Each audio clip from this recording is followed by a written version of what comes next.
વર્ષે ઉનાળુ ડાંગરની લગભગ 13,000 હેક્ટરમાં ઓલપાડ તાલુકાની અંદર વાવણી કરવામાં આવી હતી. સિંચાઈના પાણી સમયસર અમુક વિસ્તારમાં મળવાથી ડાંગરનું ઉત્પાદન પણ સારું થવાના સમય છે, પણ અમારા માટે રાત કે દિવસ હોતું નથી.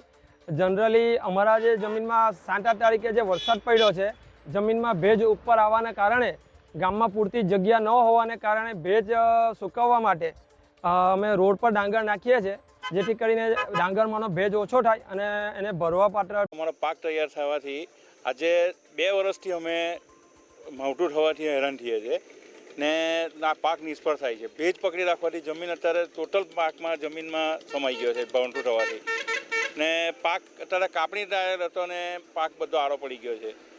તો અમે એવું ઈચ્છીએ છીએ કે અમને કંઈક વળતર મળે સરકાર તરફથી સર્વે કરીને.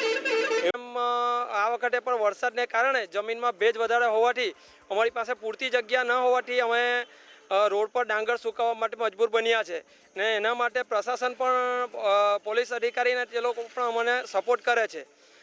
રહી વાત સરકાર પાસે આશા, તો સરકાર પાસે આશા એ છે કે અમારા ટેકાના ભાવ જે છે તે મજબૂત કરે. દિવસે ને દિવસે બીજી બધી વસ્તુના ભાવ વધે છે, ત્યારે ડાંગરના ભાવ આજે ઘટવા પાત્ર છે.